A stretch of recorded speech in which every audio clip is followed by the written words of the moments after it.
प्रिय छात्रों नमस्कार। आइए आज हम पढ़ेंगे अध्याय 9C गोलीय पृष्ठ से अपवर्तन में।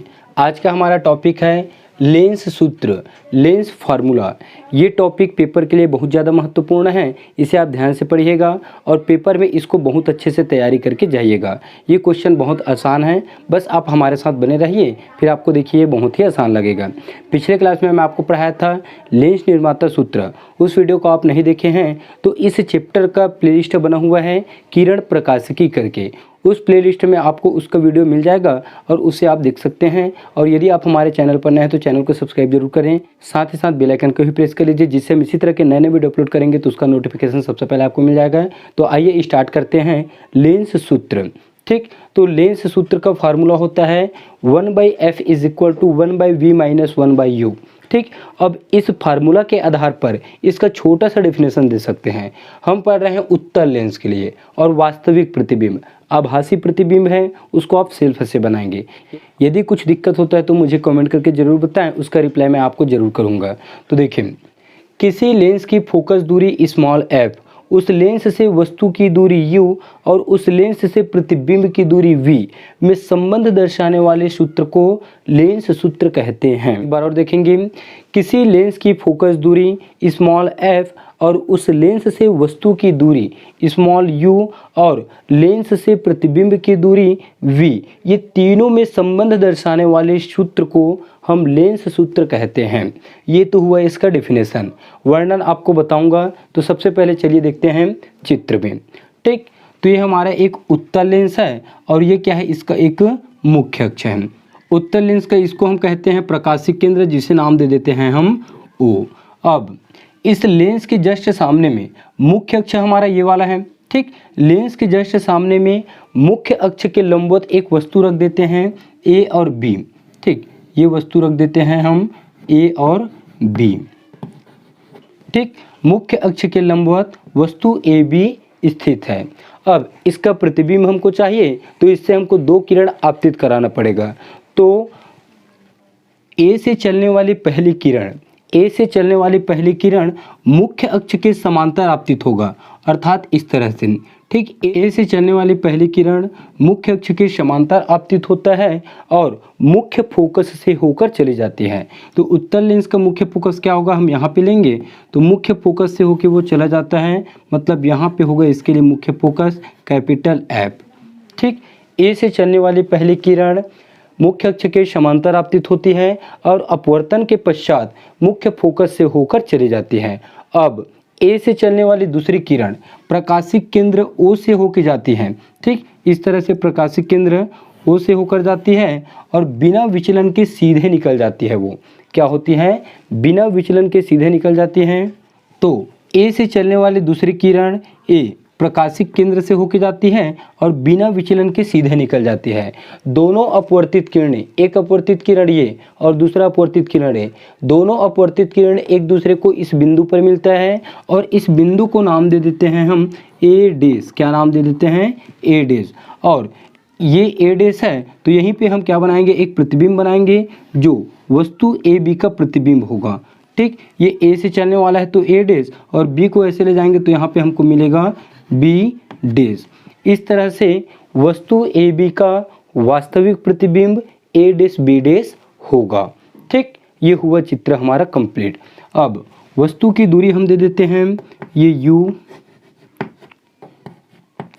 और प्रतिबिंब की दूरी ये है, प्रतिबिंब की दूरी ले लेते हैं हम V।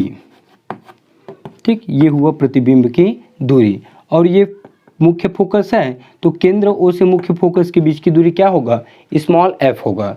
तो एक बार वर्णन और देखेंगे फिर आपको स्क्रीन पे मिल जाएगा। तो माना L एक उत्तल लेंस है जिसका प्रकाशिक केंद्र कैपिटल O है। उत्तल लेंस के सामने मुख्य अक्ष के लंबवत एक वस्तु AB रखी है। A से चलने वाली पहली किरण मुख्य अक्ष के समांतर आपतित होती है और अपवर्तन के पश्चात मुख्य फोकस से होकर चली जाती है। ठीक, पहली किरण मुख्य फोकस से होकर अपवर्तित होती है। A से चलने वाली दूसरी किरण प्रकाशिक केंद्र O से होकर जाती है और बिना विचलन के सीधे निकल जाती है। दोनों किरणें एक दूसरे को A' पर मिलते हैं, अतः वस्तु AB का वास्तविक प्रतिबिंब A', B' होगा। क्या होगा, ए डैश और बी डैश। इस तरह से ये चित्र कंप्लीट होता है और जैसा मैं आपको चित्र के बारे में बताया हूँ वैसा ही वर्णन आप इसमें लिखेंगे। तो चलिए स्टार्ट करते हैं हम अब इसके व्यंजक को। ठीक, तो वर्णन आप लिख लीजिएगा। व्यंजक में हम क्या करेंगे, इसमें त्रिभुज देखेंगे। ठीक, तो देखिए ए बी और ये ओ। ठीक, अब इसी ओ पर एक और त्रिभुज बना है हमारा, ये ए डैश बी डैश और ये ओ। ठीक, इस बिंदु को नाम दे देता हूँ मैं सी। ठीक, ये जो बिंदु यहाँ पे आपतित हुआ है उसको नाम दे देते हैं हम सी। तो देखिए त्रिभुज ए बी ओ और ए डैश बी डैश ओ, ये क्या है, एक ही शीर्ष पर बना है। बिंदु ओ पर ही दोनों त्रिभुज बने हैं। इसका भी कोण यहीं पे है, इस त्रिभुज का भी कोण यहीं पे है। दोनों त्रिभुज का कोण एक ही शीर्ष पर बना है, तो ये दोनों त्रिभुज क्या होंगे, आपस में समरूप होंगे। तो चलिए देखते हैं फिर कौन कौन सा त्रिभुज, ए बी ओ और ए डैश बी डैश ओ। ठीक, तो त्रिभुज ए बी ओ और त्रिभुज ए डैश बी डैश ओ समरूप है। क्या है, समरूप है। तो अब समरूप त्रिभुज की जो संगत भुजा होती है वो आपस में अनुपातिक होते हैं। तो इस त्रिभुज के लिए लंब होगा ए बी और इस त्रिभुज के लिए लंब होगा ए डैश बी डैश। तो ये लंब से लंब क्या होगा, अनुपात होगा। इस त्रिभुज के लिए आधार होगा ओ बी और इस त्रिभुज के लिए आधार होगा ओ बी डैश। तो ये दोनों आपस में अनुपातिक होंगे। मतलब समरूप त्रिभुज के संगत भुजाएं अनुपातिक होती हैं, अर्थात ए बी के अनुपात में होगा ए डैश और बी डैश। तो ये हो जाएगा ए बी के अनुपात में ए डैश और बी डैश बराबर सेकंड आधार ओ बी और इसके लिए ओ बी डैश। तो ओ बी के बट्टे में हो जाएगा ओ बी डैश। ठीक, ओ बी डैश, इसको हम समीकरण 1 देते हैं और यहीं पे बगल में लिख देता हूं मैं, संगत भुजाएं अनुपातिक होती हैं। समरूप त्रिभुज की संगत भुजाएं अनुपातिक होती हैं।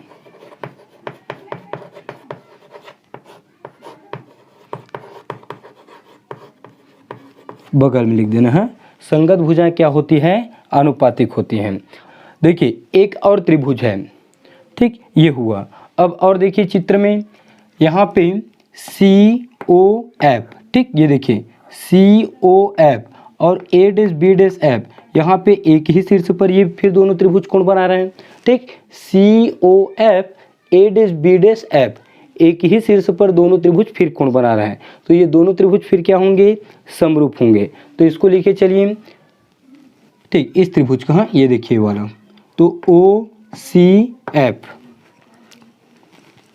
त्रिभुज सी ओ एफ लिख लेते हैं, सी ओ एफ और सेकंड क्या होगा, A dash B dash F, A dash B dash F क्या है, समरूप है।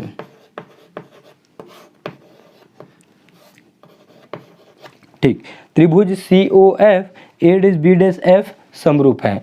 अब ये त्रिभुज फिर समरूप हैं तो इसकी फिर संगत भुजाएं क्या होंगे, आपस में अनुपातिक होंगे। तो चलिए ऊपर से लीजिए सी ओ एफ, सी ओ एफ के लिए लंब होगा हमारा ये, तो सी ओ लंब होगा। ठीक, सी ओ लंब होगा और इस त्रिभुज के लिए ए डैश बी डैश लंब होगा।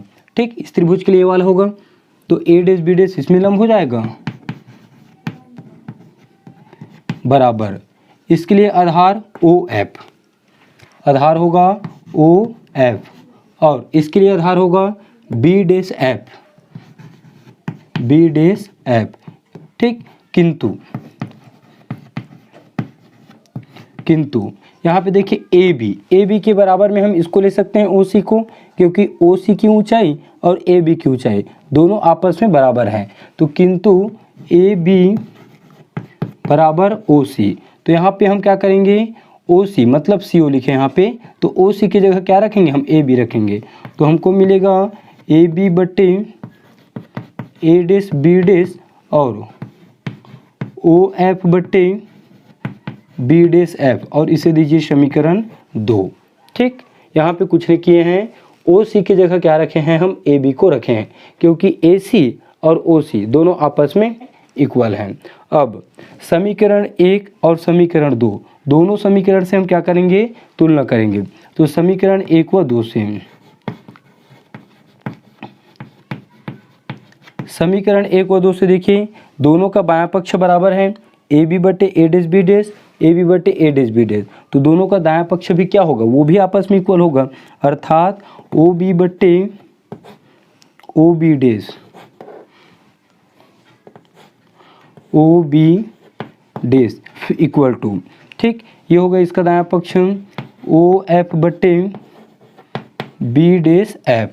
अब नाम देखिए ओ बी को क्या कहते हैं हम, वस्तु की दूरी, ठीक, ओ बी डैश ये है प्रतिबिंब की दूरी, ओ एफ देखिए ओ एफ ये है फोकस दूरी, और बी डैश एफ ये है बी डैश एफ को आप कुछ बोल सकते हो क्या, नहीं, तो बी डैश एफ का कुछ भी नाम नहीं है, तो हम क्या करेंगे बी डैश ओ से इसको माइनस करेंगे, ठीक, बी डैश ओ से इसको माइनस करेंगे तब हमारा बी डैश एफ का वैल्यू निकल जाएगा, ठीक, तो बी डैश एफ को कैसे लिख सकते हैं, देखिए ओ बी बटे O B dash equal to ये होगा ओ एफ, और बी डैश एफ को लिख सकते हैं टोटल ओ बी डैश, और ओ बी डैश से हम क्या करेंगे ओ एफ को माइनस करेंगे, तो O B dash minus O F, ठीक, और इसे दे देते हैं समीकरण 3, ठीक, ओ बी डैश से हम ओ एफ को माइनस करेंगे, total O B dash O F minus करिए तो बचेगा आपका एफ बी डैश, तो एफ बी डैश को हम ऐसा लिख सकते हैं। अब यहीं पे क्या करेंगे, हम चिन्ह परिपाटी का उपयोग करेंगे, पार्टी से चिन्ह परिपाटी से, देखिए चिन्ह परिपाटी से हम ओ बी से स्टार्ट करते हैं, ओ बी क्या चीज़ है, देखिए ओ बी वस्तु की दूरी है, ठीक, लेंस से वस्तु की दूरी, इसको u से दर्शाएंगे और हमको ऐसे आना है बाएं तरफ, तो u क्या होगा, ऋणात्मक होगा, यहाँ पे आप लिख सकते हो लेंस से वस्तु की दूरी, लेंस से वस्तु की दूरी, ठीक, अच्छे से लिख लेना आप, लेंस से वस्तु की दूरी, ओ बी के बाद ओ बी डैश क्या है, देखो ओ बी डैश लेंस से प्रतिबिंब की दूरी, ये क्या होगा v होगा, और हमको दायां साइड जाना है तो ये धनात्मक में v होगा, इस सिर्फ प्रतिबिंब की दूरी लिख देता हूँ, आप पूरा लिख लेना, लेंस से प्रतिबिंब की दूरी, ठीक, थर्ड ओ बी हो गया, ओ बी डैश हो गया, ओ एफ क्या है, ओ एफ ये है ओ एफ, ठीक, इसको कहते हैं हम फोकस दूरी को स्मॉल एफ से प्रदर्शित करते हैं, और स्मॉल एफ, और ये ऋणात्मक होगा कि धनात्मक, ये भी धनात्मक होगा, ठीक, इसको लिख लीजिए फोकस दूरी, ठीक। अब इन सभी मानों को क्या करेंगे, हम समीकरण 3 में रखेंगे, इसको मिटा दे रहा हूं मैं, इसे नोट लिख लीजिएगा, ये वस्तु की दूरी u और प्रतिबिंब की दूरी v, समीकरण 3 में मान रखने पर, समीकरण 3 में मान रखने पर लिख लेना पूरा, समीकरण 3 में मान रखने पर, चलिए ओ बी का वैल्यू रखिए, ओ बी का वैल्यू माइनस u बटे ओ बी डैश का वैल्यू रखिए प्लस में v होगा, ठीक, ओ एफ का वैल्यू स्मॉल एफ बटे ओ बी डैश का वैल्यू v और ओ एफ का वैल्यू स्मॉल एफ, तिर्यक गुणा करिए इसको, इसका इसके साथ, इसका इसके साथ, तो v माइनस एफ का माइनस u से गुणा होगा, तो v का u से होगा, तो ये माइनस u और ये v होगा, माइनस और माइनस प्लस, और ये होगा u into F is equal to v और f का गुणा होगा, तो ये होगा v और ये f। अब हम क्या करते हैं, इस माइनस यू वी को उधर ले जाते हैं राइट साइड में, और वी एफ को लेफ्ट साइड में लाते हैं, तो ये यू एफ रहने दीजिए, यू और स्मॉल एफ, वी एफ इधर आके क्या बनेगा, ये माइनस बन जाएगा, equal to minus U V उधर जाके क्या बनेगा, ये प्लस में यू वी बनेगा, क्या बनेगा, प्लस यू वी बनेगा। अब आगे देखिए, हम क्या करते हैं, दोनों पक्षों में यू वी एफ का भाग देंगे, ठीक, दोनों पक्षों में यू वी एफ का भाग देने पर, पक्षों में यू वी एफ का भाग कंप्लीट लिख लेना आप, दोनों पक्षों में यू वी एफ का भाग देने पर, ठीक, तो मैं भाग दे रहा हूँ यू वी एफ का, और इस यू वी को लिख रहा हूँ लेफ्ट साइड में और इसको लिख रहा हूँ राइट साइड में, तो देखिए इसको मैं लेफ्ट साइड लिख रहा हूँ यू वी को, तो ये होगा यू वी और इसमें भाग देंगे हम यू वी एफ का, स्मॉल एफ का, ठीक, इसको राइट साइड में लिख रहे हैं तो ये होगा यू एफ भाग देंगे यू वी एफ का, ठीक, ये माइनस वी एफ और यू वी और ये होगा स्मॉल एफ। चलिए आगे देखें, यू वी से यू वी कट जाएगा, यहाँ से यू और एफ तो एक यू और एफ कटेगा, वी और एफ कटेगा, यू वी से यू वी कटेगा तो बचेगा यहाँ पे 1/, small F equal to U F से यू एफ कटेगा तो बचेगा नीचे में वी, और यू वी एफ कटेगा वी एफ तो बचेगा यू, और यही क्या है, इसी को कहते हैं हम लेंस सूत्र। ठीक, नीचे में लिख लेना, यही लेंस सूत्र के लिए अभिष्ट व्यंजक है। तो इस तरह से हमारा ये जो लेंस सूत्र है वो कंप्लीट होता है। और नेक्स्ट क्लास में पढ़ेंगे हम संपर्क में रखे पतले लेंसों का संयोजन। तो ये वीडियो आपको अच्छा लगा है तो लाइक करें, एक छोटा सा कमेंट भी कर दीजिए, अपने फ्रेंड लोगों को शेयर कर दीजिए। फिर मिलते हैं नेक्स्ट क्लास में नए वीडियो के साथ, तब तक के लिए जय हिंद, वंदे मातरम।